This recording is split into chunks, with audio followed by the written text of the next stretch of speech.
All right, good afternoon. Welcome to the 2024 Lighthouse Guild Awards Lectures. We are delighted to have those of you here in our Technology Center, a hub for developers, vision scientists, academics, and physicians, and those of you who are joining us virtually. Lighthouse Guild acknowledges and celebrates outstanding achievements in vision research, technological innovation, and dedicated advocacy through a series of prestigious annual awards. These awards and associated lectures are a tribute to those who have excelled in translating research into practical treatment and rehabilitation, pioneering technological advances, and fervently championing the rights and well-beings of individuals with vision impairment.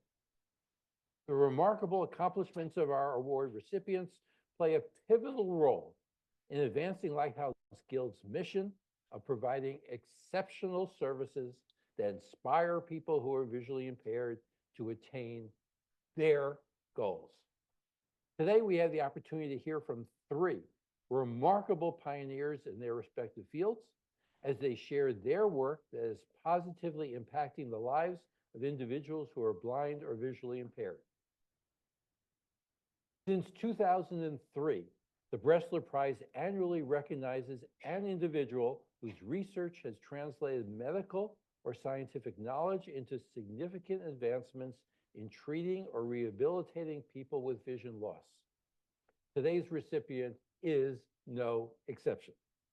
Dr. Thomas Lee has been dedicated to advancing the understanding of pediatric retinal disease and childhood blindness. He serves as the director of the Vision Center, chief of the Division of Ophthalmology at Children's Hospital Los Angeles, and associate professor of clinical ophthalmology at the USC Keck School of Medicine.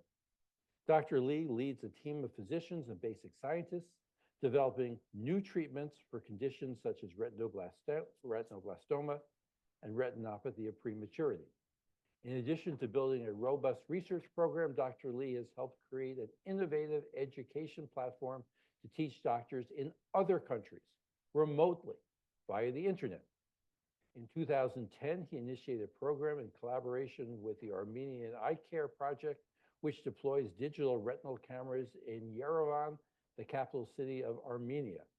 This initiative allows US-based physicians to supervise Armenian doctors who are treating infants with retinopathy of prematurity. More recently, he has helped create a neonatal nursing education program to support the nurses caring for these children. Honoring Dr. Lee today is a true personal pleasure, as I have known him since he was an ophthalmology resident at Weill Cornell, and later we were faculty together at Cornell. It is my pleasure to introduce the recipient of the 2024 Bressler Prize in Vision Science, Dr. Thomas Lee. Hey, hey. Okay.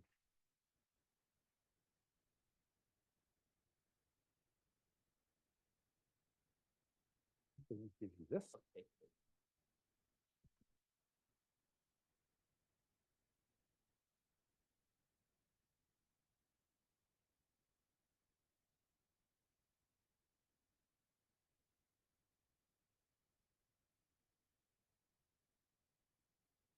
Great. Thank you, Cal. I'd like to start off by saying how honored I am to be a recipient of this prestigious award. And I want to thank the Lighthouse Guild for all the work it's done, both in the past and going to be in the future.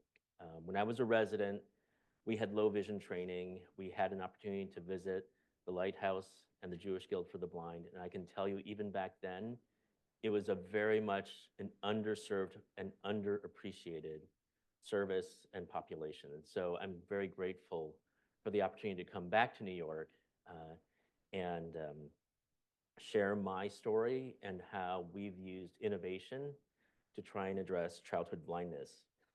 And, you know, in this world, we all follow a mission. And the reality is we want to do more for that mission. But we're doing it in a resource-constrained world where there never is any new money or more money to be had. And so the dilemma is like, how do we move things forward when the resources available are sometimes even less than what we had when we started the journey? And the story I'm going to tell you today is about how we've leveraged innovation to try and get more care to more children without increasing the overall cost burden. And so uh, this is the home base for this story. This is Children's Hospital Los Angeles. It's about a 450-bed hospital just for children. It's a private hospital, but it's a mission-driven hospital, meaning we perform care on a needs-blind basis. It doesn't matter what the insurance status of the child is. We will see that child, and we will take care of that child. And coming from LA, these are the number of children in LA County, 2.3 million children. And these are the pediatric populations of some of the other cities and major metropolitan counties in the country. And to give you an example of how significant that patient population burden is, if you were to take the 2.3 million children in LA and just carve them out, they would represent the 33rd largest state in the country. So the 2.3 million children is greater than the total city population of Boston and Philadelphia combined. And given that we're the only safety net hospital in LA for kids who are 70% Medicaid, that would be like having a single tertiary care facility for Boston and Philly. And you can imagine how impacted that would make things. So as much as our mission is to address any child who walks through our doors, and as I like to say, we love all children equally, independent of zip code, that mission sometimes seems impossible. That mission impossible that we're trying to achieve, in our mind, we think that we're Tom Cruise. Dapper, in control, always on top of things, always pulling a rabbit out of the hat. The reality is far from that. We feel like this. We're barely hanging on by our fingernails onto that major airplane taking off. So the question is, what do we do? And for us, the main reason we have this problem is that we are trying to address a societal problem of disparity. Now, if here we have a picture in a developing country of a very wealthy neighborhood separated by a very poor neighborhood by a single fence. And this actually is like many major US cities where we have poor and wealthy living side by side. Which side of the photograph do you think has more children? It's the poor side. So that's the dilemma that we're trying to address. Fundamentally, we can have the best doctors, the best facilities, but we are addressing a societal problem, and that makes it challenging. Now, here's a picture of all these cute babies, and that's actually my practice. Now, this will generate feelings of warmth, warm, fuzzy feelings. They're so cute. I see that very differently. I don't see lots of young babies in diapers. I see a storm cloud on the horizon. This is how I feel every time I walk into clinic, in part because many of these kids took 6 months to a year to get into my practice. And that's despite having a clinical template like this. So my day starts at 7:30 in the morning, and by an hour later, we've had almost 10 patients clocked in. And that pace keeps up until I end my day with my last patient checking in at 7:15 p.m. I have no lunch break, and I've seen north of 70 patients in that day. So I'm tapped out. My clinic space is tapped out. And that's a real dilemma. Like, I can't figure out how to get more kids into our system and avoid the 1-year wait. This is a picture of my two bosses. The CEO of the hospital's on the right, and the CEO of the medical group, our practice plan, is on the left. And their goal is to solve that problem by expanding the care that we can deliver and by expanding the footprint of the hospital. So my CEO wants more. That's plain and simple. He wants more. And if my CEO of my medical group has his way, It's much more. The reality is they're not the ones that actually determine it. It's my staff. So at the Vision Center, we see about 28,000 kids annually through our system. And this is our triage folder where we get all the new referrals in for a day, which is north of 50. And the triage folder says that more than half of my doctors are scheduled out more than a year.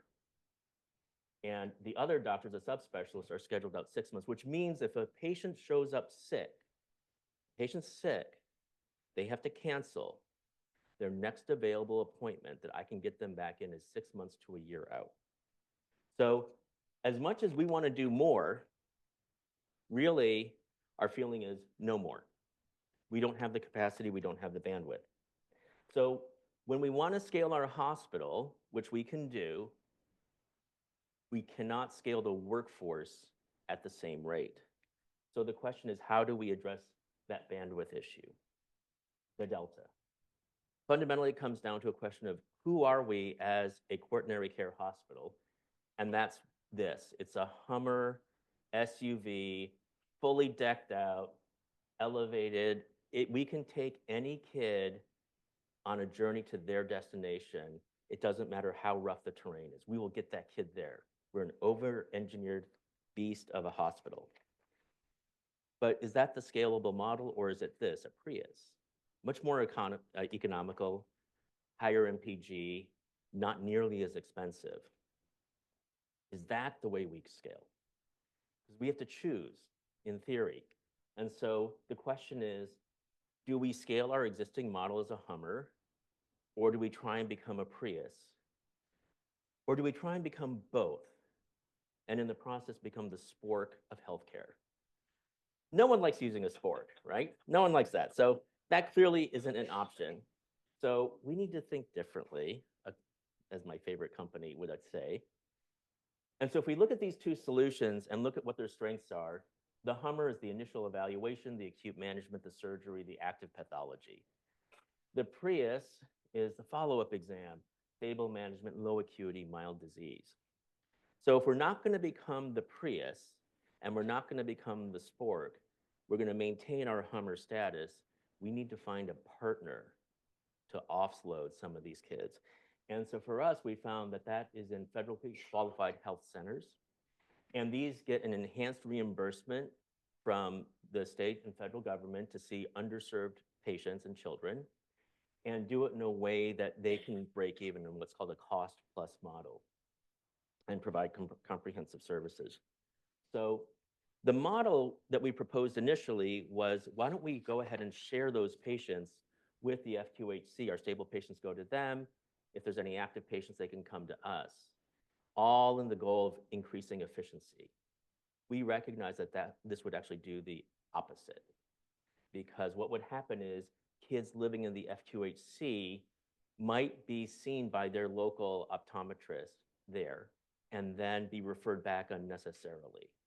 So we wanted to prevent that from happening. And so what we came up with was this telehealth model, where we would use technology and innovation to co-manage them in a virtual system, so that we would send our pediatric optometrists to the F2HCs, which had space. They had the revenue model for it. They just didn't have the patients or the expertise. So we would lend them, our doctors and our patients, to be seen in their physical facility. And whenever a problem would come up or something that needed a referral question, rather than migrating that kid back out to CHLA, we could take care of them on site. So here's an example of what that future looks like. Let's just try the 12. That looks pretty good. But let's start with the 8 again. Can you do it one more time? The other side, using glasses. Do you see the cake? Excellent job. Good work. So we've done a lot of research on this. We have the world's largest prospective study using real-time telemedicine validated against an actual in-person exam that was performed immediately after the telemedicine by the same reviewing ophthalmologist. So we've identified one partner, which is an FQHC, which is great. But there's a very famous quote about a bank robber, I think it's Willie Horton. And it was, why do you keep robbing banks? And his answer was, well, that's because where the money is. And the reality is when you're talking about children, the bank that holds all the children are schools. And so what we're working on right now is we have a grant working with Compton Unified in LA to perform on-site exams virtually for children that are screened positive for eye disease through a program called Vision to Learn. So they have vans, they have optometrists, and we're now equipping their vans with a Starlink satellite dish along with real-time video equipment. So video slit lamps, video indirects that allow us to do assessments on site and decide whether or not that kid has to come into children's. And if that's the case, then we have a caseworker who will then shepherd that child in. The goal is if we can validate that platform, we're going to decant our stable patients, just like we would to an FQHC, but this time into the school. If you're a parent and you have to take a full day off of work to bring your child in for a routine eye exam that may have to be performed 2 or 3 times a year, not even talking about trying to find parking, it's a huge burden. And so if we can bring that service on site where the parent just shows up in the parking lot after school, that would allow us to create a whole new platform for healthcare delivery. So we're actively pursuing this now. And we've already started to see some of our first patients, which is great. So I call this the sharing economy. So we know that Airbnb, Uber, you take an existing need and you address it with resources and assets that you have. And Airbnb is a great model where you have people who want to come into a town and they want to have a place to stay. So this is the healthcare version. The FQHCs and the schools have the rooms. We have the patients and the expertise. So if we join forces and join that sharing economy model, we can take existing resources, existing overhead that's already being paid for, and use it and free it up to provide care for kids who would otherwise have to wait a year to be seen by one of our doctors. So by doing that method, we can avoid the sport and maybe even come up with a whole new model. So in this case, it's a Porsche hybrid Cayenne SUV, which is I wouldn't mind having that myself, but that's the aspirational model for what we're talking about, is try and take the best of both worlds and combine them into a unified system. Now, because of the nature of our hospital, we're a global hospital. We try and meet a global need when possible, if and when possible. So I'm going to take you into a deeper look into that future. About in 2009, I was approached by an NGO, the Armenian Eye Care Project. LA happens to be the largest diaspora for Armenians living outside of Armenia.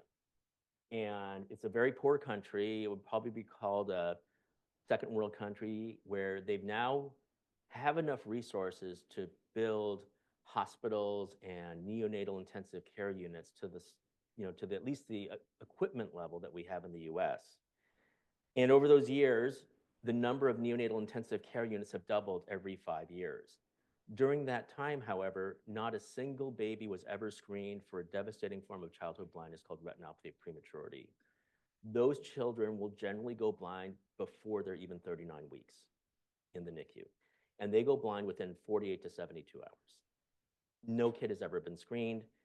So in around 2009, I got a call from them because there was about 100 babies showing up annually in pediatrician's office, blind from a disease that their doctors had never seen before, but they had heard about.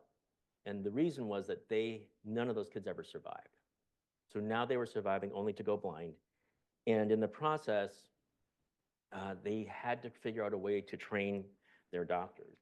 And so that started a journey with this child, born on June 29th, 2010 in Yerevan. Yerevan and Armenia, just for record, are halfway around the world. It's exactly 12 time zones away. I had no idea where that country was. But the founder of the Armenian Eye Care Project was literally like the Pied Piper. And he could convince and persuade anyone join his cause. And what he didn't know was that in Korean culture, which I'm Korean, guilt is a weaponized feeling. Parents use it on their kids all the time. So I was already sensitized to being guilty from birth. And when he started to tell me about this problem, every excuse I could come up with in my head not to go to Armenia fell by the wayside because the guilt just kept getting bigger and bigger. So eventually in 2010, we took this disease that we had actually discovered in 1947 with the advent of the first incubator, now have a 94% success rate in treating. And we created a remote learning platform where we gave them about 4 days of intensive lectures from start to finish on ROP, left these retinal cameras behind that allowed us to literally round on every premature infant in the capital city for a year. And we had 3 doctors who were helping us do that. Myself, Paul Chan, who is also a Cornell resident, and Michael Chang, who is a Columbia faculty, now director of the National Eye Institute. And the 3 of us reviewed these images over the course of the year. By the end of the year, their proficiency in diagnosing and treating ROP was the same as US experts here, all within 1 year, literally done on my iPhone. Once a week, I would review all these images. And with that, they were so much success, the Minister of Health was really excited. And he said, well, we still have some children who go blind, and we would love for you to train them on the internet how to do the surgery. And I said, well, that's actually kind of hard. The reality is, we actually figured out a way. The first version was we used something called a sling box, which used to stream. This is before like Netflix. It would take your computer, it would take your cable subscription programs, and you would plug into the back of your cable box, and it was basically a server that would then stream it to your laptop. And this is before we had streaming services. And so we put that on the back of one of their microscopes in the capital city and started our first real-time telesurgery training program for a device that only was $120. Fast forward several years later, we partnered with Microsoft, came up with a different solution that I'm going to present to you. And what you're about to see is the video at their 2017 keynote address in Washington, D.C. And I'm going to read this. The importance of why we're all here is the mission. It's what gets us out of bed every day. In short, it's about making a difference. And this final story, the surprise I have to share with you, is truly just that. I want to show you a video to tee up the story, and then I'm going to invite on stage some very special guests. Please roll the video. Ես 20 տարի երեխա չեմ ունեցել։ We were not able to have children for many years. Ես պայքարեցի եւ հասա իմ արդյունքին։ I fought to make my dream come true. Ունեցա զույգ բալիկներ, And succeeded in having twin babies, Liana and Kevork. And Liana Liana is well behaved, very well behaved. Liana's mishտ He's always looking for new adventures, and she's a very determined girl. Դե իմ երեխաները As my ծնվեցին children were born in the 7-րդ 7th month, ամսում, դա they were կոչվում էր considered անհասիկներ, premature, ու ծնվելուց and just երկրորդ a օրը day after their այդ birth, հիվանդության անունն էր they were diagnosed ռետինոպլատիա։ with retinopathy of prematurity. 2-3 օրական էր։ It was just 2 Առաջի to 3 days վիրահատությունը որ old արեցին։ when she underwent her first surgery. The children of Armenia were experiencing a very aggressive form of childhood blindness, which in this country is almost 100% treatable. We were able to partner with SADA Systems to help us implement a cutting-edge solution using Polycom devices and Microsoft Skype for Business to stream a high-fidelity image out of the OR into our office here so that we could actually observe and guide surgeons who are halfway around the world. And not only was it a point-to-point conversation, it was a multicast so that we can have multiple experts forming a small community around this trainee to provide a better future for that child on that operating table. Liana was able to undergo a successful surgery. Today, I have the utmost respect for those who did so much for my family. Liana now has regained her sight thanks to their efforts. Դե բոլոր ծնողներն էլ parents հույսեր have կապում high են hopes իրան for their երեխաների children. հետ։ Ես կուզեի, որ I'm Լիանան excited for իր Liana to see our աչքերով country's տեսներ մեր երկրի beauty with գեղեցկությունը her եւ own eyes. տեսարժան վայրերը։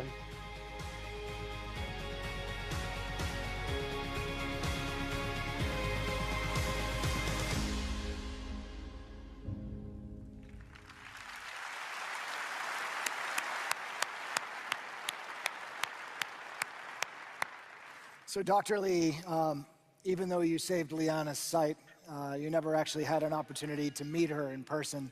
Correct. And I'm delighted to share with you that Liana and her family have traveled from their home in Armenia to right here in Washington, D.C. to meet you for the first time. Oh. Please welcome Liana and her family.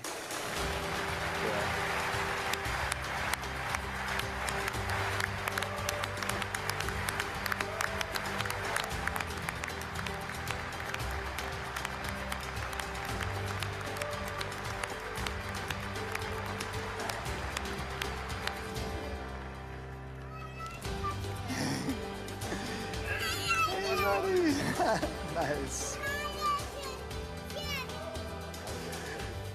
Together we will make a difference, and together we will change the world. Thank you so much for everything you do.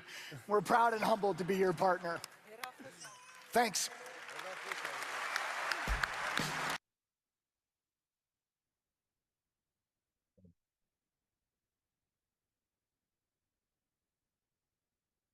Thank you.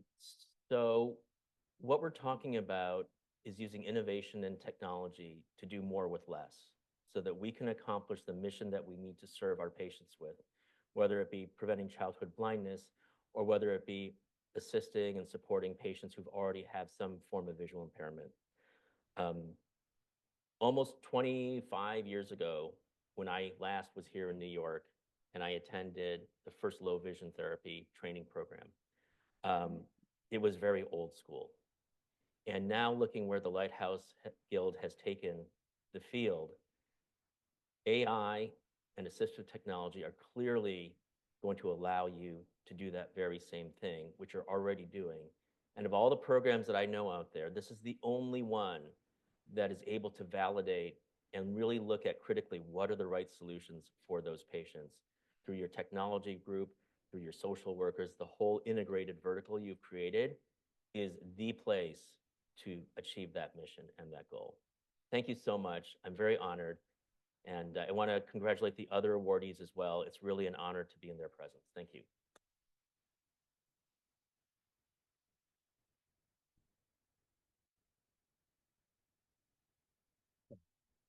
You can take that and we'll box it up. Okay. Good.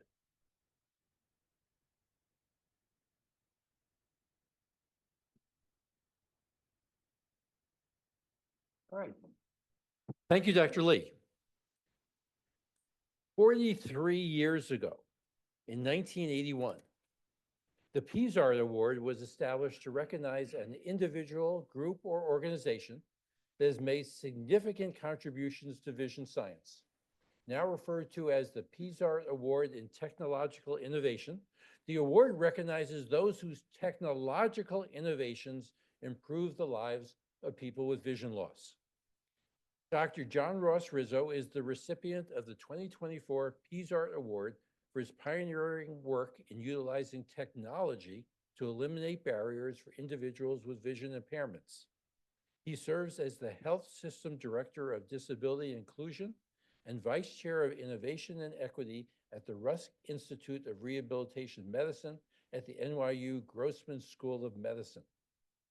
He also holds positions in the neurology, ophthalmology, mechanical and aerospace engineering, and biomedical engineering departments at the NYU Tandon School of Engineering.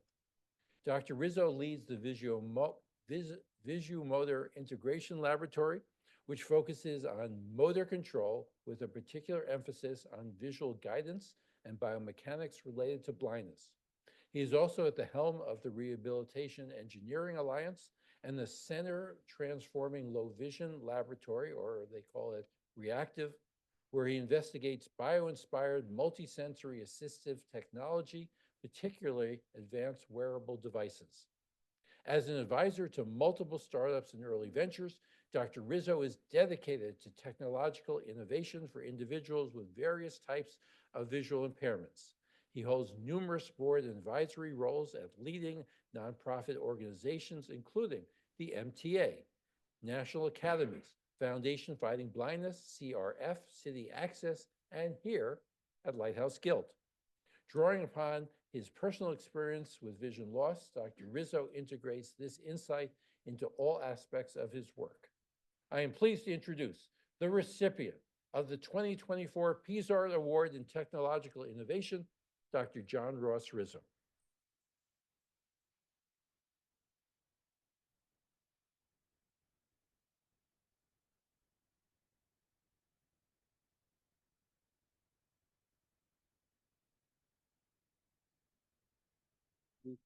I'm going to put this on your lapel. Oh, sure. I may give this to Fernanda because as an Italian, I'm going to knock it over with my hands. Thank you so much. Maybe we'll just put this here. Perfect. Thank you so much. Let me get the light clicker here. You got the clicker? Okay, perfect. Thank you. All right. Thank you so much. It's such an honor to receive this award. And for a couple of decades, I felt like I've always been part of the Lighthouse Guild family. So this is a real homecoming to me. And I've always known Lighthouse Guild as a clearinghouse for all things blindness and low vision services. So thank you all so much for everything you do. It's also so exhilarating to win this award in the company of such luminaries in the blindness and low vision world. So I can't thank my co-awardees enough for all they do. A little bit of housekeeping. So again, my name is J.R. Rizzo. I'm a legally blind white male with a receding hairline and a sharp 5 o'clock shadow at about 12:35 in the afternoon. And to level set, I'm wearing a yellow shirt, a blue tie, a blue suit, brown vest, brown shoes, thick brown rimmed glasses. And for those in the back, I am wearing pants. You have to double check post-COVID. So I assure you of that. I'm going to do my best to describe a lot. I've prepared a tour de force, but feel free to interrupt at any time. I will not see your hands, I promise you. So just interrupt me like a Sunday dinner at the household. Okay, so we're going to be talking a little bit about the future of assistive technology, so some trends and realities, and we're going to do a little bit of a show and tell to try to demonstrate and exemplify some of those trends. So I have a bit of an ambitious agenda, but I do move very quickly. We're going to talk a little bit about AI and how AI is everywhere. Thank you, Dr. Lee, for the tee up. Tough act to follow for sure. Then we're going to talk about some of the weaknesses and how we're trying to cover or solve for some of those weaknesses. Then we're going to move into some of the work we've been doing in assistive technologies to highlight some of these trends. I'm going to provide a series of examples in navigation, obstacle negotiation, and scene exploration, which I think will be really fun. And then hopefully I'll have time. I wanted to briefly touch on some of what we're doing on the back end as it relates to data policies that I think is really supporting the next generation of assistive technologies. And then we'll wrap up with some conclusions. Okay, background. Let's talk a little bit about AI.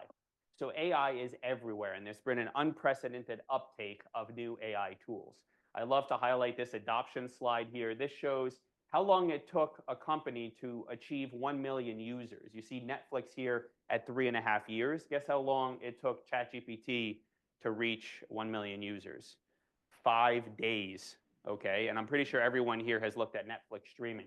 I also wanted to briefly highlight the predicted market growth up to 2030. By 2030, the AI market will be $1.5 trillion with a T. So it's really absolutely incredible. AI offers a lot to us in blindness and low vision, but I would argue there are a lot of gaps we need to solve for, and that's why we need to have a firm partnership with the community. For one, I have some examples here looking at AI classifying different objects, detecting different objects, segmenting different objects. And one of the problems is it's firing on everything in these images, okay? So it's not focused or filtered. And this creates problems because at the end of the day, the user needs to select the right tool in the right moment and very often sift through lots of results in order to find what they actually want. And I think any user can attest to this, especially using some of the new AI. Another problem is that I would argue, and I'm not going to belabor these points, but a lot of what we get in terms of AI-based tools, the control logic is just too simple. So oftentimes we may have an offering that has several features or functionalities, but we can only use them independently one at a time. Okay, and that's problematic. Why can't we start to move towards multivariate control, or basically turning on multiple functions or features simultaneously? So we'll talk more about that in a second. So I don't want to bemoan AI. I think AI is incredibly powerful, but I would argue it's like an unbridled Mustang. So what can we do to put the bridle in that Mustang to really realize that horsepower gain? Well, I think for one, we could talk about making AI more tailored and precise, making it intent and context aware. So one example I love to give is here I have visualized a blind end user using some smart glasses with some optical character recognition, text recognition basically, and he's interested in getting this menu read. But if we actually do a profile on this end user, he's actually a vegetarian. So pardon my French, he doesn't give a shit about the meat options on the menu. He only cares about the veggie-based options, okay? And so can we filter these OCR results to only show him the vegetarian options? Apologies for the expletive. Another thing we're trying to do is making that AI more focused, right? And part of what we're doing is we're trying to think about how can we integrate top-down control or higher order control to these AI systems. So we've heard a lot in recent days about generative AI. One key aspect that we're working on is building memory or learning from prior experiences to help with that filtering. We're also thinking about a user putting in a deeper profile of your preferences so we can learn more and offer a more distilled product to the consumer. I'm going to briefly introduce some of what we're doing on the back end with data policies, but a lot of what we're seeing with the new smart glasses and a lot of these new AI-based offerings is that they're all camera-based and they use high-resolution video streaming, okay? And so we've been trying to think how we can leverage more from that video streaming and thinking a little bit about how we handle that big data in order to make the AI more powerful. So I'll get to some examples in a second. Okay, so let's move into some trends and realities. I told you we're going to do a bit of show and tell to exemplify some of these trends and realities. And I'm going to start off each of these little mini sections with a problem landscape slide. It's hopefully help tell some of these little stories as a raconteur. So the first problem statement, I would argue assistive technologies are often single purpose and lack interoperability. Pick your weapon. Seeing AI, SuperSense from Mediate, that's an MIT spinout, MyEye from Orcam, et cetera, et cetera. Some of the common pain points. Existing solutions run individual services in isolation and they don't offer interoperability. So this is a big missed opportunity. So what we've been trying to do is create platform technologies. Really think of it as a framework that you can layer different services within or on top of to offer more to the end user. Think of creating multi-purpose solutions. So I'm going to run through a brief example of what we've been doing in this space. And I can't thank Lighthouse Guild enough. We've been collaborating with Dr. Roberts and Dr. Seipel for years. We now have $30 million in our grant portfolio to help drive some of this work forward, which has been so exciting.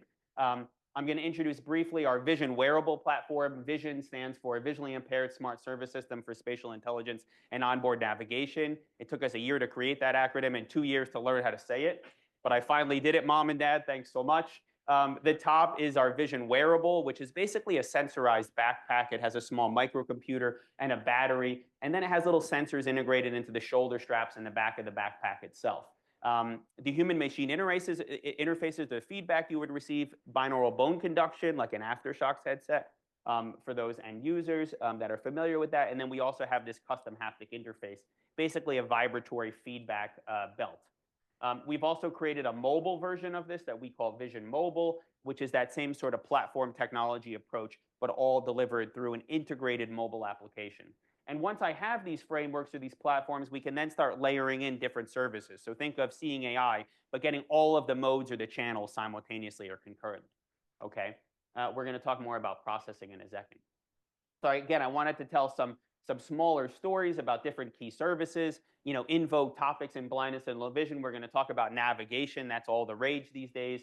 We're going to talk about some new technologies as it relates to supporting indoor and outdoor travel. We're going to talk a little bit about travel safety, or classically electronic travel aids for those who are familiar with the terminology, specifically highlighting obstacle negotiation. We're going to talk a little bit about trip hazard identification through some cool curb detector programs that we've created. And then lastly, scene exploration. So learning more about user interaction and thinking about how I can learn more or garner more from a scene of interest. So again, let me start off with a problem landscape. So let's talk about navigation. So I would argue navigation is often not safe and inefficient due to inaccessible spaces. In addition, we have unreliable tools that only create an accessible experience for part of the built environment, leaving you to jump from an island of accessibility to an island of accessibility, which is really problematic. One big pain point here, there's no clean handoffs. I'm not sure who's used any of the outdoor navigation apps, but a lot of times there's not a clean handoff to an indoor navigation solution. Oftentimes these navigation technology solutions require extensive mapping with fancy LiDAR cameras or laser scanners, for those who are familiar with that. Those scanners often cost close to $100,000 a piece, and they don't work very well. They're very finicky. We often have a fragmented solution space, and here's one of the key pain points. With environmental changes, you often require remapping, the Achilles heel of the navigation industry. So what are we doing? We've stood up UNAV, or that's Latin for Ubique Navigare, so UNAV for short, and we basically use commercially available off-the-shelf 360-degree cameras, GoPro cameras that you would put on your helmet if you were a cyclist, and we create these lightweight digital twins or these spatial maps, and then we use those digital twins to help localize end users. I'm going to give you some behind the scenes on this briefly. So our answer to this and the trend is moving into a camera-based, infrastructure-free navigation solution, providing step-by-step, bite-sized guidance. So I'm going to give you a quick backstory here. How does this work? The 10,000-foot view is we walk in a space with a GoPro camera, one of these 360s. We acquire footage from multiple perspectives. It's almost as fast as you can walk to the bathroom. We can map that hallway. And then we reconstruct what are called feature maps in 3D, or point clouds, if you've heard of those terms. And then uniquely, we register those 3D point cloud maps to a floor plan. That provides the georeferencing that you need, similar to what happens with satellites, with outdoor navigation solutions and GPS. And then each image is uniquely tagged with a 64-digit zip code, or we create a numerical ID. And this allows us to search for these particular visual features faster in these big databases we've created. So let's say you wanted to actually use this technology. So how would it work? So this is actually real data from our hospital on East 38th Street. So you go into a space, you load up our mobile application, you take a photo, we do a feature analysis just like we did on the back end previously. We do a quick search process based on the visual features that we've geo-referenced, as I mentioned before. And within usually 1 second, I can infer your location to within 2 feet. Then once you figure out that inferred location, you can then tell me, I want to go to Dr. Seipel's office, and using a shortest path planner algorithm, I can support that journey, step-by-step feedback and guidance. We're very excited about that. You may be saying, JR, that sounds super compelling, but I don't think it can work behind the scenes. And I'm going to tell you a little bit about behind the scenes in terms of how we're making this work really well and robustly. So here's what we call our map aligner for the registration. It's basically like playing a video game. And what you do in here, I have visualized actually an incoming picture from a Thailand project. We're using AI to pull out those features. I then have a floor plan, and we match each of these 2D visual features to the 3D landmark location on the floor plan.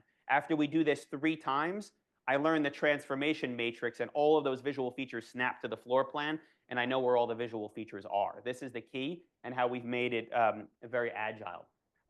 We also have another sort of fun video game that we've created here that I'm showing, where we can automatically through AI learn the boundaries of a space of interest, and then I can edit those boundaries with these little red edit boxes that you can see. And on the right-hand side, I'm able to drop in specific destinations. Here's Dr. Roberts' office. Here's Dr. Seipel's office. And in this new coordinate system that I've created, I can support travel between your origin and that target destination.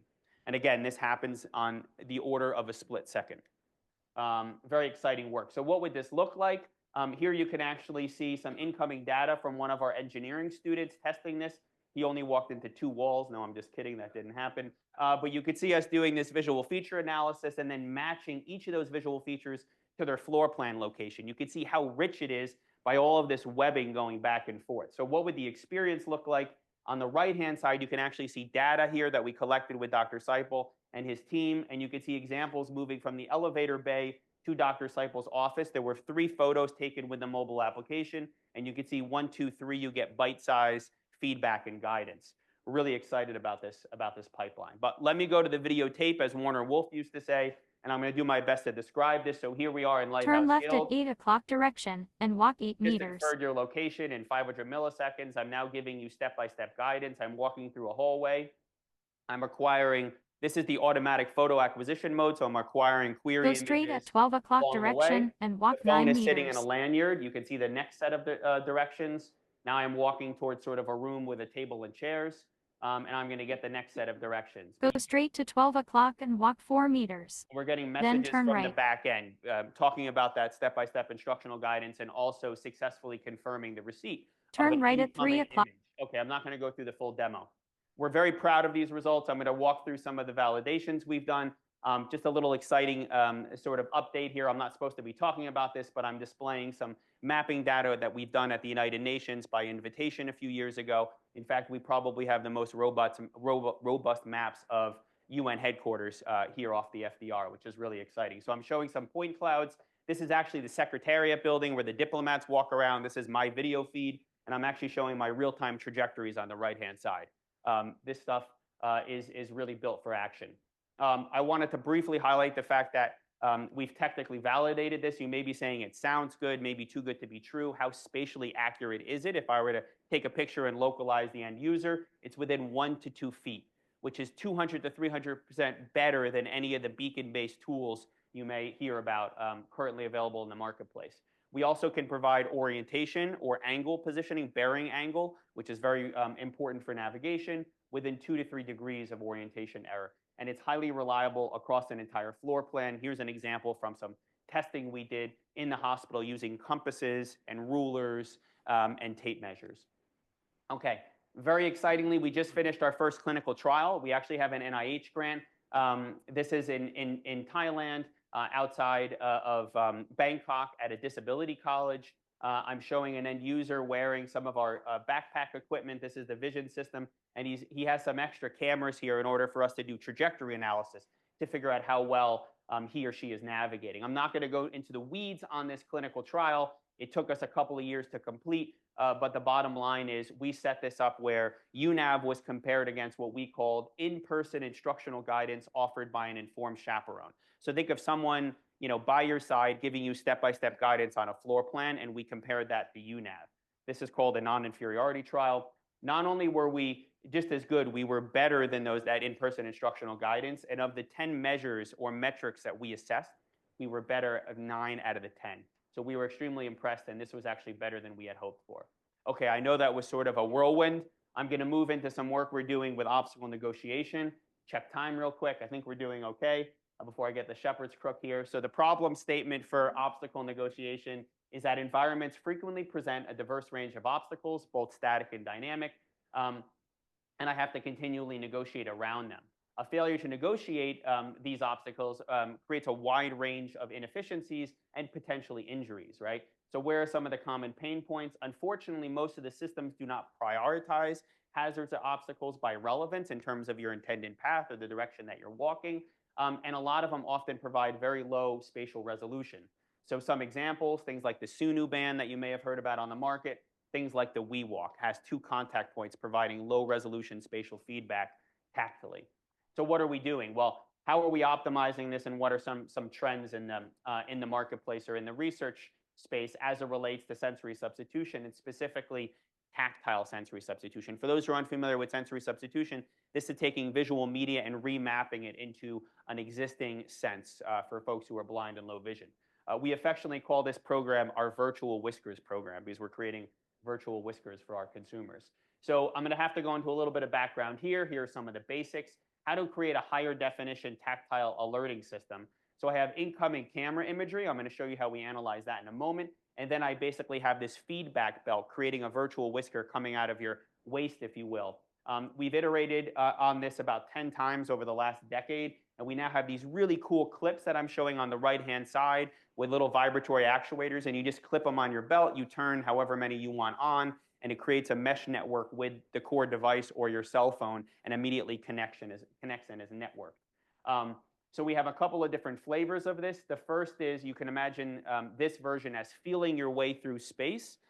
So we're taking objects, and based on proximity, or the most proximal objects with a depth analysis and computer vision, we then trigger the actuators in a one-to-one correspondence from this pixelated view of the ambient field to that actuator grid based on the belt and how many of these units you've turned on.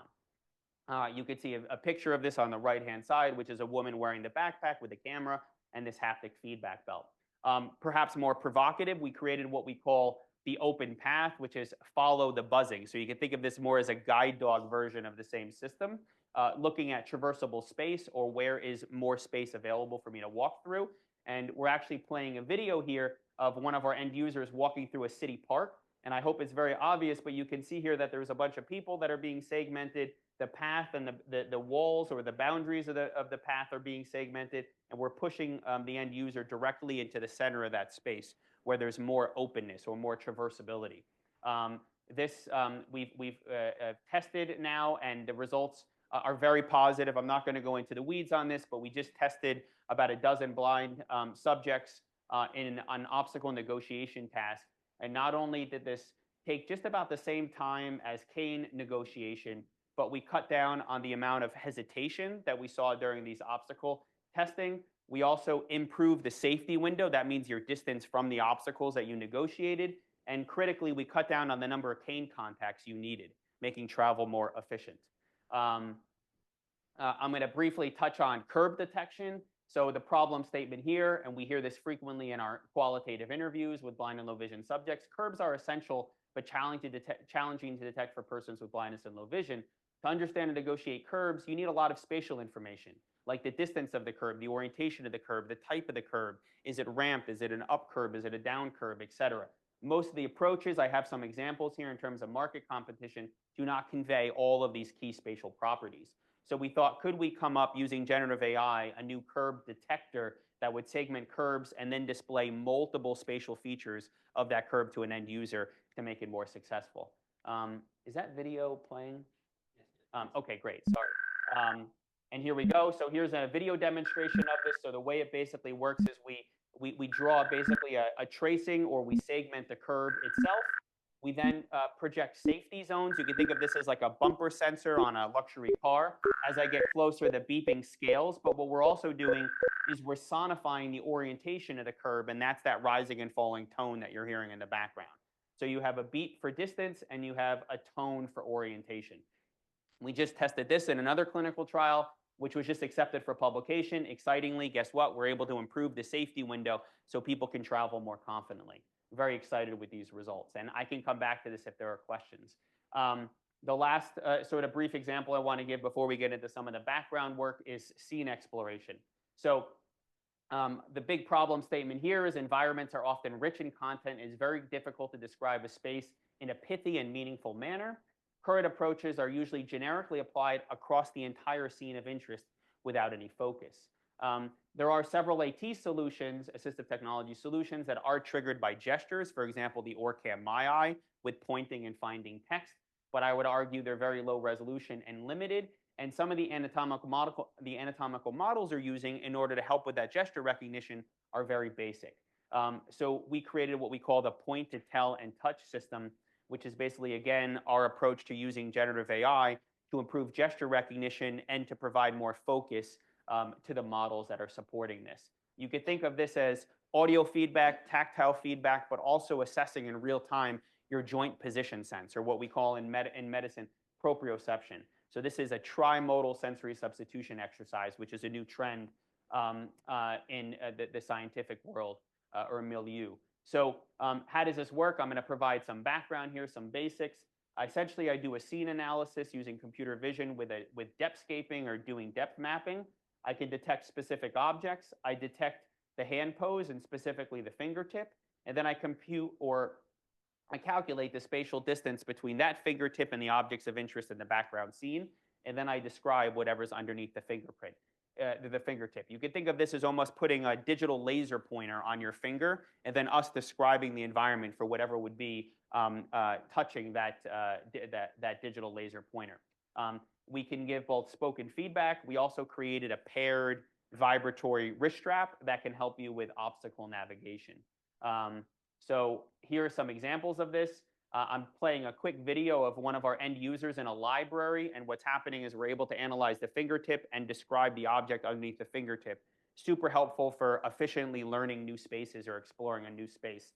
This end user was extremely happy with this innovation. And on the right-hand side, we actually did a clinical trial a couple years ago to see if this would pass muster. Not only were we able to maintain accuracy of figuring out these objects on a test case where we sort of created a mock shopping exercise compared to digital exploration, But the exciting part was that we cut the total time down to complete that task by 50%. So you can imagine applying that to a shopping experience and how profound that would be. Here's some new work we're doing with a second prototype that we just submitted in a big grant. I'm going to play a brief video. This is one of our engineers. He's basically showing the Spider-Man Spidey sense sign. We have a full anatomic model of the hand. He's then pointing his index finger, and he's literally grabbing certain 0.5 objects meters. digitally in the environment, like Spider-Man shooting Spidey web. Backpack, 4 meters. Field. I have another version on the right-hand side where Chair, we're 4 describing meters. the objects and specifically their distance, and we can customize Suitcase, this in the end user, 4.5 and meters. figure out whatever they'd like to hear as it relates to the object identity and spatial properties. Okay, one more sort of fun plug here, and this is some of our work with dynamic gestures. So here we have another end user in a city park, and what's happening is they're waving their hand like a windshield wiper across the scene. And what we're doing here is we're going. This image shows an outdoor park area with pathways, plants, and seating. I'll let it play real quick. Far left, a tree and bench for resting, clear and accessible space. So what's happening is we're doing the Mid-left, hand analysis. open paved ground with scattered across image leaves, frames, safe to and walk we're here. analyzing the scene in the same Center, direction of the narrow hand path swipe, just bordered like a by low windshield wiper. curbs. So we're very excited about that. Okay, let me talk a little bit about the back end, some of the behind the scenes magic. So I think I convinced you there's a lot of potential with AI, specifically generative AI. Most of it's based on computer vision. I'd like to argue that video quality or image quality really does matter, just like it would hold back Dr. Lee if he were remotely supervising an operation. There's different ways to think about video compression. I'm sure many of us can attest to seeing a video frame on either our Zoom portal or in Netflix get caught up and buffer and not work properly. So what we're basically trying to do is thinking about that big video data and coming up with stronger data policies. So where does the rubber hit the road on this? I have two video demonstrations here. On the left-hand side, you can see raw video being ported from one of our backpacks directly to a server for analysis, and you can see all this jitter and artifact happening. On the right-hand side, you can see our efforts to do video editing in real time, to assess the local bandwidth environment to figure out what my Wi-Fi looks like, and then to transcode that video or sort of reconfigure the video with downsampling and compression to make sure it fits the available data highway properly. Again, what's super exciting about this, if I do it right, which is this middle option, I can end up preserving the integrity of the image frame itself, and then my obstacle detection is a lot more robust. I have more objects identified there. If I don't do that transcoding with the raw video, you get what's called the snowflake effect, and everything gets distorted and limits my impact. And on the bottom side, if I just compress the hell out of these images or downsample the video, which is what most approaches on the market do, I end up limiting the quality of that image frame, and then the obstacles I identify are probably 50% or less of what I'm able to do with the high quality. Here's a zoom in of that to demonstrate this point. I have poor quality on the left, high quality on the right. This is an image frame outside the engineering school. We're firing object detection on it. You can see I'm able to pull up 5 or 6 objects that may be pertinent to your travel. And on the right-hand side, look at how many more objects I'm able to detect with these arrows. It wouldn't be a presentation if I didn't trip at least once. Okay. So how does this work as it relates to thinking about being in the wild? So I have good networks, I have bad networks. Okay, I may have a good Wi-Fi strength or bad Wi-Fi strength. So what we're doing is we're trying to figure out where to send this big video data as it relates to computing or unlocking some of these services locally, depending on the computer I have in the backpack, versus what we're doing remotely. So can I actually figure out that I do have a good Wi-Fi network and send some of this video data over the web and then process and unlock advanced features on remote servers? This is some of our work now, and it's becoming very powerful and basically creating that multi-purposing that I was talking about before. So I want to end by highlighting a little bit about application architecture. So briefly, pain point, most applications suffer from simple designs that lack integration between assistive services. So when we think about using these big language models, a lot of times they often result in these sort of meandering, irrelevant, and diluted feedback that I think we can make more precise and more impactful. One of the biggest issues or pain points is that they're not tailored for the blind and low vision community. So I think this is fairly obvious, but we said, can we actually train a vision language model to make sure it is tailored for the blind and low vision community, and then put a bunch of other services along with it through a platform technology to make it more impactful. So we have a few grants supporting this effort. Here is our project called VisPercept, which is actually a large vision language model that's uniquely trained and tuned to better support blind and low vision needs. Here you can see some scene understanding work we're doing. We're also doing things like risk assessment, and we can also offer object localization. I'm not going to go through the results, but you can see how we can offer much more pithy and focused results with this AI. So lastly, what am I able to do with this tailored vision language model? Well, now I can go back to my platform technology and layer in all of those microservices I just created. Obstacle navigation or negotiation, outdoor navigation plus indoor navigation, curb detection with scene understanding and scene exploration. And this becomes a more powerful product where I could offer simultaneous services. Okay, so let me wrap up with some conclusions because I think I'm at time or perhaps a minute or two over. Bottom line, AI assistance is undergoing a massive shift from a tool to an assistive companion. Some of the strategies we've used in order to help move that forward involve top-down control, unique filtering, and specific initiatives to help with focus and intent as it relates to the AI. I showcased a series of key services or modules we've created that show trends in the market, including things within navigation, obstacle negotiation, virtual whiskers, curb detection, and scene exploration. And there's some very exciting work happening behind the scenes as it relates to data processing with video coding and application architectures. Again, some of that platform technology work, creating those new frameworks. The bottom line is the next generation of AI-boosted platform technologies hold great promise for persons with blindness and low vision. Thank you so much for my attention. I hope some of that resonated with you, and I'd be happy to take any questions. Thank you so much. Well done. Thank you. Thank you. Fantastic. Thank you so much. You're good. All right. All right, thank you, Dr. Rizzo. That was great. Okay, Dr. Hobie Wedler is this year's recipient of the Dr. Alan Morse Lecture in Advocacy for his outstanding work in enhancing employment and education opportunities for people with visual impairments and other disabilities. The lecture is named for Dr. Alan R. Morse, Lighthouse Guild's President Emeritus, for his dedicated leadership of Lighthouse Guild and advocacy for people with vision loss. Established in 2022, it acknowledges individuals who, through leadership, raising awareness, and addressing barriers, are working to make a world where no person is limited by their sensory capacity. As a chemist, entrepreneur, and sensory expert, Dr. Wedler has actively paved the way for others to join him in his quest to follow their passions regardless of the challenges that lie ahead. He has been blind since birth. In 2011, he founded a nonprofit organization to lead annual chemistry camps for blind and visually impaired students throughout North America. That same year, he opened Tasting in the Dark, a truly blindfolded wine experience in collaboration with Francis Ford Coppola.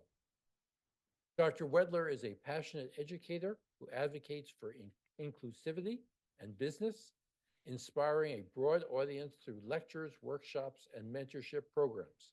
A co-founder of 4 companies, Dr. Wedler views entrepreneurship as a means to address challenges, solve complex problems, and improve the world. I am honored to introduce the 2024 Dr. Alan Morse Lecture and Advocacy recipient, Dr. Hobie Wedler. Good. All right. So I'm going to have you this turn and hold the award for your hold here. Thank you. Good. And smile for a picture. So much. Perfect. Okay. All right. All right. I'm going to hold this award here. Thank you, sir. The podium is over here. Great. Thank you very much. I am going to clip this microphone on you. Okay. And the base of the microphone is just going to sit on the podium, so nothing you need to do. Well, thank you so much. What an incredible honor to be here. I can't thank the Lighthouse Guild enough. And let me tell you, after reading the bio of Dr. Alan R. Morse, I am so humbled to be and honored to be receiving an award in his name. What an incredible person, what an incredible leader, someone who persevered, someone who saw the future for blind people possibly before they saw it for themselves. And also incredibly honored to share this experience and this opportunity and these honors with my fellow awardees, Doctors Rizzo and Lee. Let me tell you, those two presentations are a hard act to follow. And I'll just, spoiler alert, tell you, this one's a little bit lower tech, okay? So I didn't show slides on purpose because I just want to tell you some stories. You ever have a problem with stories? Stories are good. Stories are fun. And I just want to tell you stories about why blindness is okay. You know, I think it's great to do amazing work to try to eliminate vision loss if we can, because we use our eyesight to take in 85 to 90% of our surroundings, right? That's a lot of surroundings for one sense. It means we use only 10 to 15% of our other senses, or we use all four of our perfectly good other senses to take in only 10 to 15% of any other surroundings, right? So eyesight is important. And if we have it, we should certainly use it. But if we don't have it, there's a lot of life to live out there. People fear disability because if we think about disability, it's the only minority group that any of us can join at any given time. And because our eyesight, I don't call it vision, I think all of us have vision, some of us just might lack eyesight.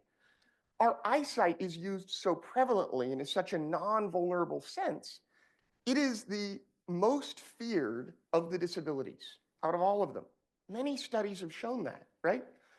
But as someone who was born this way, I figure, let's just live life to the fullest and help anyone else with blindness or low vision live their best lives and enjoy as much as possible that life has to offer. So, bring you back to 1987, the year I was born. My parents did all their genetic testing, they did everything they needed to, and everything turned out normal.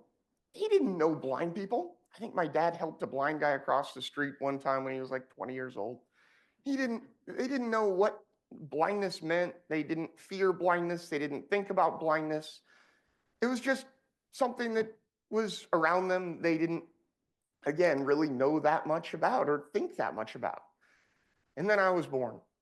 And the doctors looked at my eyes and said very quickly, oh, there's a problem here. And within a few hours, they realized, yeah, Hobie is, he's born, he's alive, he's healthy, but he's going to be blind. And he's going to be blind for the rest of his life, most likely. They were absolutely devastated. They didn't know how to deal with that. What are we going to do? How's he going to grow up? How's he going to make friends? You know, all the worst thoughts go into your mind, right? My mom decided when I was about 12 hours old to call her best friend, Barb Morgan. And Barb's husband answered the phone. And all he was saying were things like, oh no, oh, this is terrible. Oh, what are we going to do about this? And Barb, being somewhat of a person who wants to know everything right away, grabbed the phone from her husband's hand and said, what is going on? And my parents explained, yeah, Hobie was born, but he was born blind. And Barb said, oh, what a relief. I thought he was dead. Blind we can deal with. If I ever write a book, it's going to be called I'd Rather Be Blind Than Dead. Now, why was Barb okay with my blindness? Why was this something that she did not see as a problem? Well, it's because her father's best friend when she was growing up was a professor of psychology in the early 20th century who was totally blind. He was a handyman. When the dishwasher broke, they called John. When a car needed fixing, they called John. When anything around the house that needed mechanical fixing happened, they called John Hudson. Barb, as a little girl around blindness, saw John as a perfectly capable guy, someone who she respected, revered, loved. And he just so happened to be blind. So she learned early on that blindness was not a lifelong problem, but rather a nuisance that you have to deal with. And if from a young age, we give people the ability to realize that whatever hand they're dealt, whatever they deal with, is something that's overcomable, something they can deal with, they take it and run with it, right? If we tell someone they can do whatever they want, they'll believe us. If we have high expectations in someone, they'll believe us. Whoops. They'll understand that anything is possible.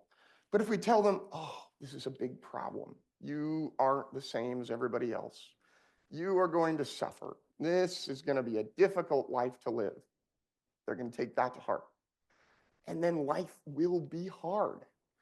Boy, that conversation with my mom's friend when I was a day old or whatever really inspired them to never lower the bar. My parents from a very young age told me that anything is possible. And they also told me and my sighted brother, who's 2 years older, you need to take responsibility for yourself and for the actions you take so that when you succeed, the success that you feel is all yours. And when you fail, you need to take the blame for that failure. So take the honor and the credit when you do something well, and don't be afraid to take the blame when things don't work out the way you want them to work out. They also taught us that there's no substitution for hard work. My chores might have been a little different than my brother's, but boy, I was held to the same exact standards that he was held to. One of the things that I was responsible for, I guess I spent some time in the kitchen as a kid, and my parents realized that I had a desire and an interest in cooking. So when I was about 8 years old, they said, okay, your job is to make large pots of soups and stews that we will freeze in smaller aliquots and either use as easy weeknight healthy meals, or that we'll take to work with us as a healthier option rather than eating out. When I was 10 years old, my birthday present was a 42-quart soup pot. So that's what I did.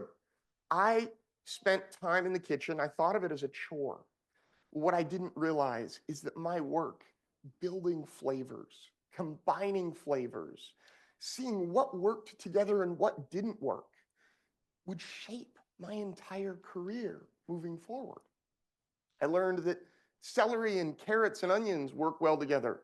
If I had read a French cookbook, I would have known that they figured that out centuries before. Ginger and turnips don't work. Don't mix root vegetables and ginger. Just doesn't, the flavor isn't right.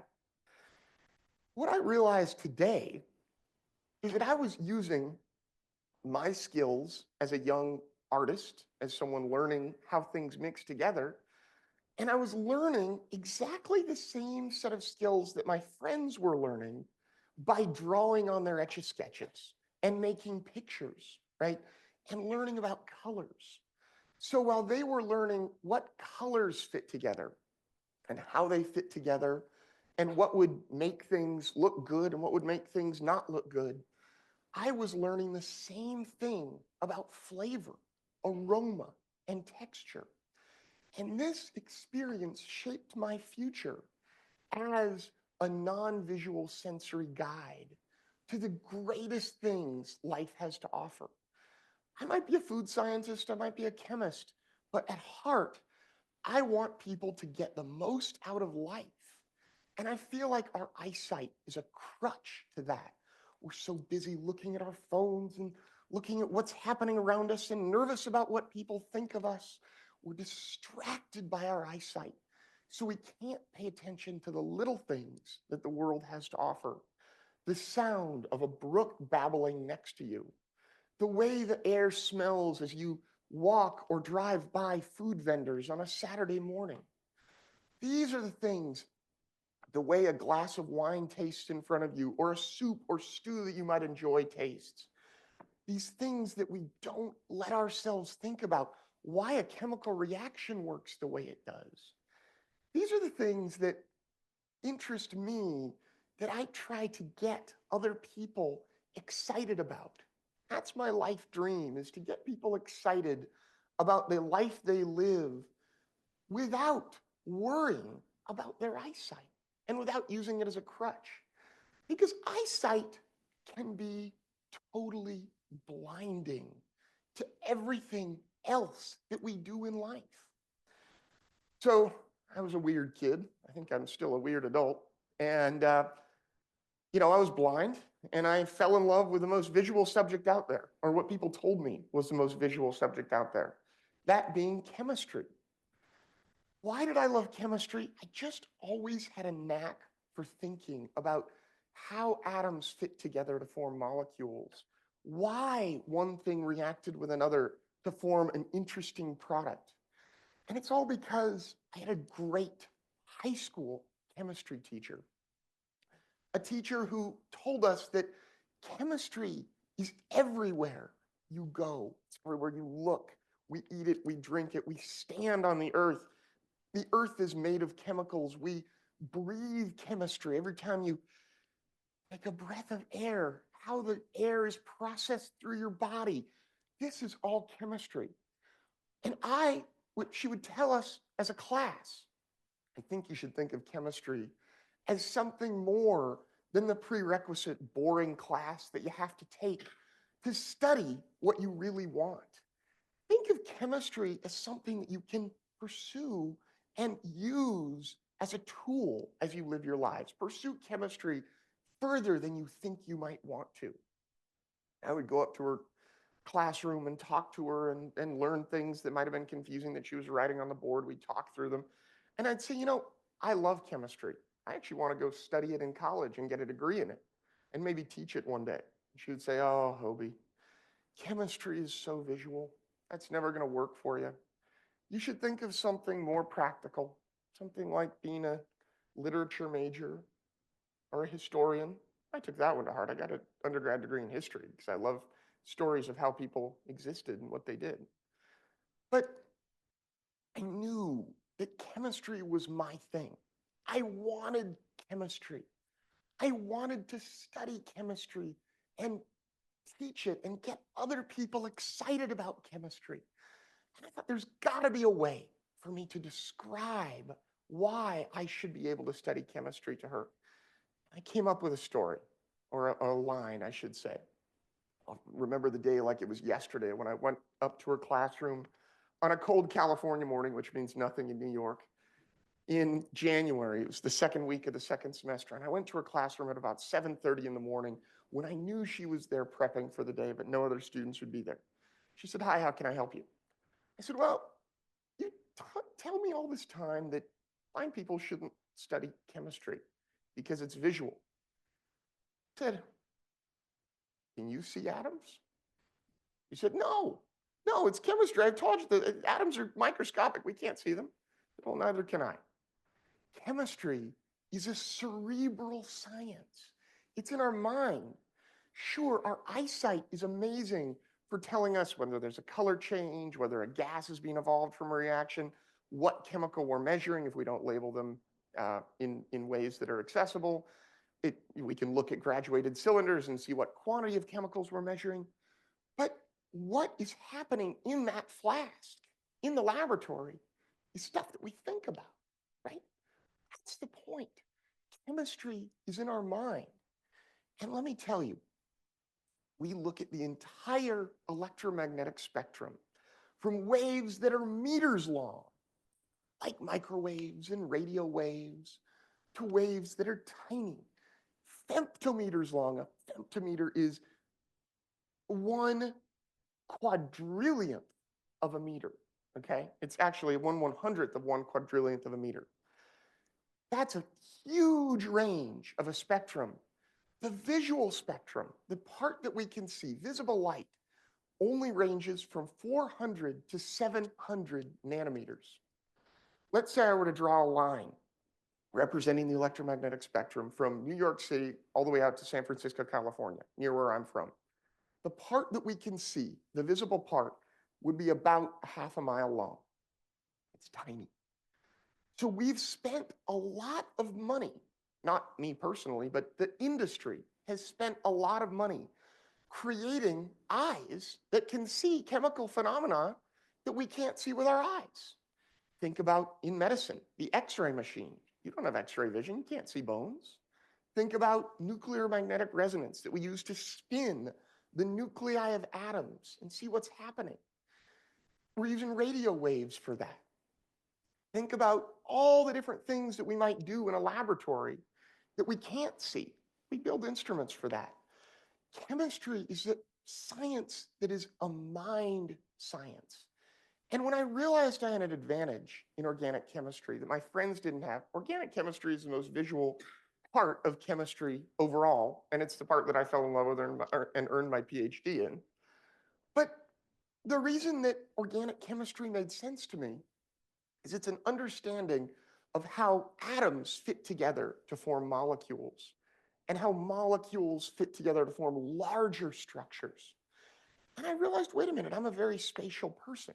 I've never been able to see light in my life, so everything is in my mind's eye. How you all are sitting in this room, I imagine. Where this building is somewhat confusingly positioned between West 64th, Thelonious Monk, and West End is in my mind. Thinking about how to get from here to the local subway station, I map it out in my mind. So thinking about how to get from here to the subway station or back to the hotel I'm staying in is not very different than the process that I think about when I ponder how to add a chlorine atom to a benzene ring. I use my mind to visualize things that are things that you can see. But there's no reason we can't take those things that we can see at kilometers and meters and whatever and shrink them down into nanometers and angstroms and think about how streets fit together exactly how we think about atoms and molecules coming together to form chemistry, what we do with our lives. Now, I had amazing mentors. I'm going to get to this in a second. I had amazing mentors as I grew up, amazing people who supported me, starting with my parents. But all along, I had a great support system, and I advocated for myself, and I found that great support system. But when I was an undergraduate student, I realized that there were a lot of blind people in my community who were told they cannot, who were told, you can't do this, you're blind, you shouldn't study math, it's too confusing, you shouldn't study particle physics. No, it's not for you. And I realized that there was a huge need to bring together a program to teach blind and low vision students that they can do whatever they want. And I did this starting in 2011. And I utilized chemistry merely as a lens to show students that society might tell them that what they want to do seems too visual, but they really can do whatever they want. So for many years, and I still do this as a consultant, but for many years, my nonprofit that I co-founded was an organization that put these camps together and taught students how to do hands-on organic chemistry. We, of course, didn't do chemistry that changed colors. We did chemistry that changed smell. We mixed really stinky carboxylic acids and alcohols together to form sweet-smelling esters that they identified in fruits that we let them experience as well. We used onion and garlic as indicators of acid-base titration rather than things that change color. But the bottom line with all these camps is that we showed students that they should just do whatever they want in life. A very important part of these camps was that we still do have blind mentors, blind role models, if you will, to work with our students. And I always encourage them. Take your students. We had a beautiful camp, by the way, run by the Lighthouse for the Blind and Visually Impaired of San Francisco called Enchanted Hills Camp, just in the hills above Napa, California. And it's 311 acres of space, some wild wilderness, some built up space for people to come and do things that feel uncomfortable in a safe environment. So I would tell all my mentors the day before, I'd say, I want you to take your students out and I want you to genuinely get lost with them. Go for long hikes, and the more lost and turned around you get, the better. Because life as blind people is all about solving problems. Hey, where did I go wrong? Where am I now? Now with Dr. Rizzo's technology, we wouldn't have to get lost because it's all just there, right? But I believe in lower tech solutions like this white cane because it's how we learn, it's how we think, it's how we progress. And when I get lost and find myself at the top of a 30-foot drop off, I realize, okay, I don't really want to go down there. But I wanted my students to go out and get turned around and get lost. To this day, any workshop that I do for blind students involves cooking, partially because I loved the chemistry of food and drink, but mainly Because when I asked my cohorts of students long ago who came in what they liked to do, many said, well, we would love to cook, but we're not allowed in the kitchen. Students who are 18 years old, 18, 19, 20 years old, were not allowed in the kitchen or near the kitchen because their parents thought that the kitchen was too dangerous. They might burn themselves. So I deliberately do not invite parents to my camps, and I have them cook their dinner on large open barbecue grills with flames going everywhere, because that's how we learn. If you get a burn, you get a Band-Aid. That's what we do. Don't tell the insurance company about this, please. Keep that one to yourselves. Just to tell you a few stories of this program. We had a student by the name of Newton. Newton came to us. He was very timid. He didn't want to step into the laboratory space at all. I had to go to him and say, come on, Newton, let's do this together. So put your hands over mine, and we would go together and we would pour chemicals in properly labeled bottles. And he eventually came around and told me, I've always loved science, but nobody has told me that I should pursue it or that I can pursue it. I've always loved learning about and reading books that on tape about how the universe is formed, how things come together. And when I told my parents I wanted to study science, they said, no, you should be a geographer. That's the closest to science we want you to get. He said because of that, he was never allowed to do anything in the laboratory. Wasn't even allowed to wash dishes with hot water. Newton came through our camp and went home and told his parents what he could do. They called me and said, what did you do to our son? I said, well, I told him what he could do, and I think he wants to do it. And they said, well, we're going to let him. Tables turned. Let's see what can happen. Newton didn't know what he wanted to study, but he knew he wanted to get a degree, an undergraduate degree in some sort of science. And I'm proud to tell you he graduated from UC Berkeley with a degree in astrophysics, and then went on to pursue a PhD in meteorology, and is this amazing weather scientist now. Just an incredible individual, someone who I'm so incredibly proud of. We've taught through these programs over 200 students from I think 6 or 7 countries. And I'm so excited to say we've trained people who are now PhD scientists. One of our students, Catherine, is about to get her PhD in plant science from the University of California, Davis. Veterinarians, vet techs, and these are all people who loved science, but didn't know what they could do with their love of science and their desire to be as strong as ever. I'll just give you a few thoughts about advocating for oneself. And whenever I work with students, this is what I teach them, but it's how I made it. Advocacy is about looking at what people tell you is a disadvantage and turning it into a huge advantage. Chemistry I might be at a disadvantage in the eyes of a lot of people as a blind chemist. But I love fitting atoms together to form molecules, and I trained my palate to be really powerful. And that was all done when I started working with Francis Ford Coppola. When he called and asked me to do a blind wine tasting for him, I said yes, and then I hung up. Whenever Francis Ford Coppola asks you to do something, you're going to say yes, right? Then you hang up and freak out about what you agreed to do. But that was the most powerful phone call of my career, because it inspired me to fall in love with the 2 things that I love, 3 things I love, which are people, food and beverage, and how flavor, aroma, and texture fit together, and chemistry. And to this day, I bring these things together in my career. So I use the chemistry that I know and the chemistry that I do to develop products and to be a non-visual sensory guide, as I said. So it's all about finding something that people think you can't do. And this is advice for everyone here, and turning it into something that is your superpower. And use things that you know you're good at along the way to do that. I always tell folks who I work with, educate, don't litigate. There are so many people, unfortunately, in this disabled community who think they deserve everything handed to them on a silver platter. I didn't get served right by this teacher. I didn't get this done right in my setting of employment. It's not because people don't like you. They just don't know how to work with you. So rather than suing them and making a huge bad name for the disability community, show them what you can do. Work with them and make it exciting to work with you. What I have done throughout my life, whether I'm working with an assistant or I'm working with a client or I'm doing anything, is I make it fun for people to work with me.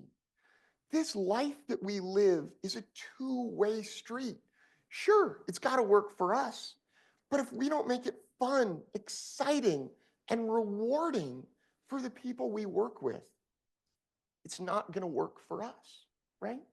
So it's all about, when I was in college, it was about finding lab assistants, sure, and working with them and showing them what I needed, but it was about having a good time and letting them show me things they knew.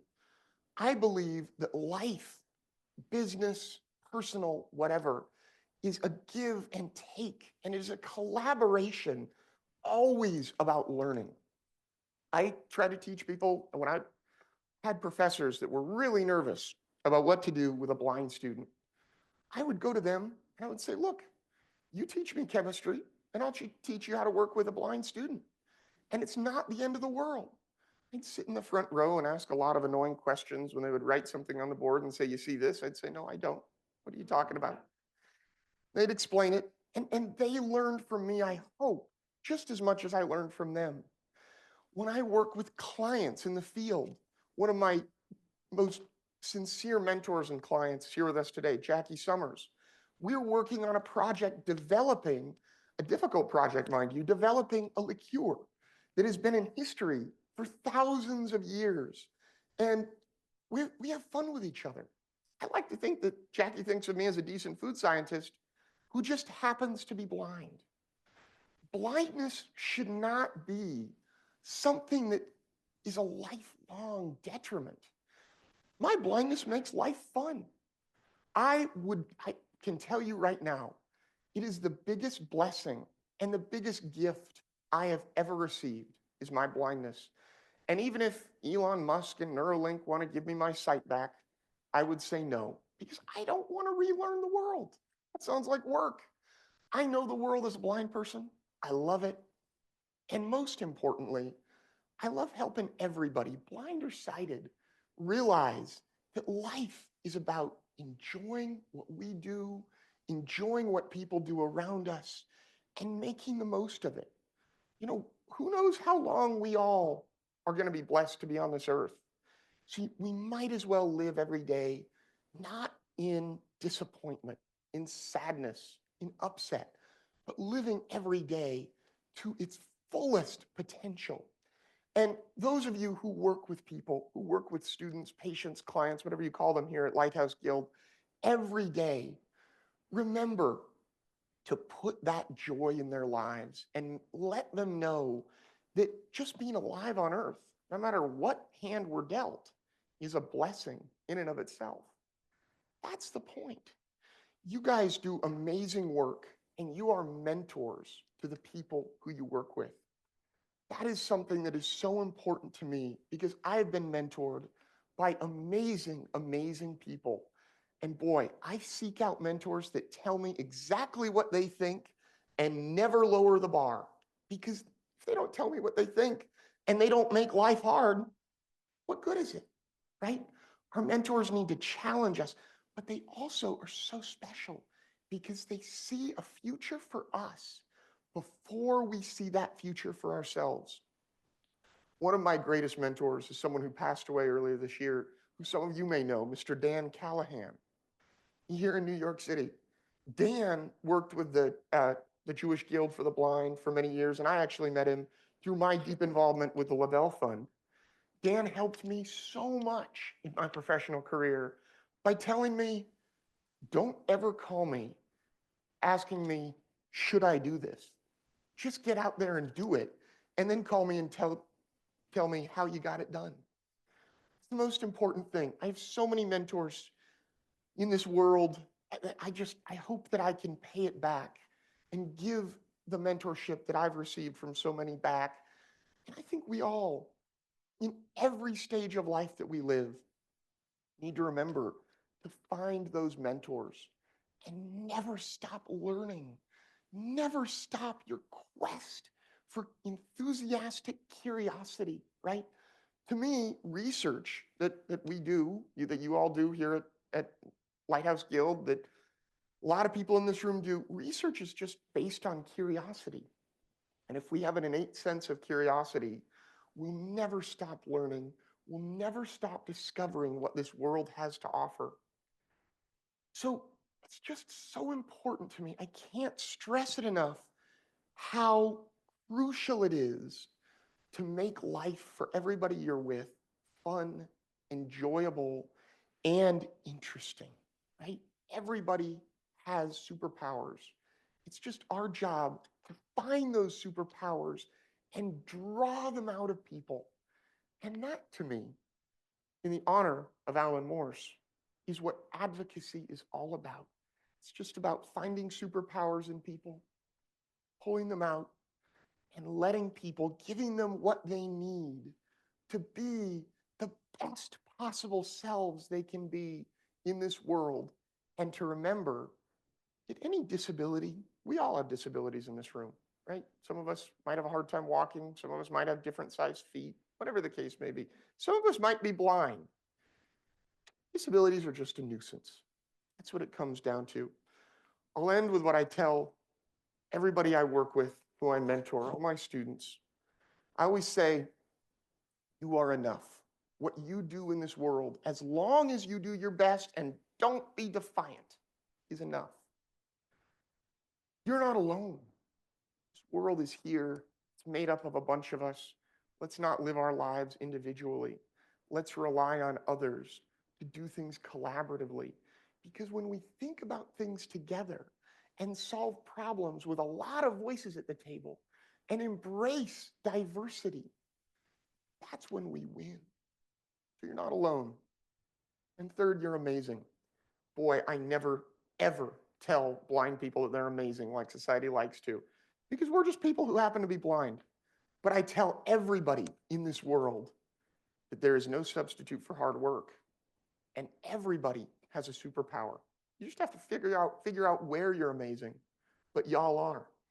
That's the point. In honor of Alan Morse, and with great thanks to the Lighthouse Guild, I am so deeply honored to accept the Alan R. Morse Lectureship Award for Advocacy.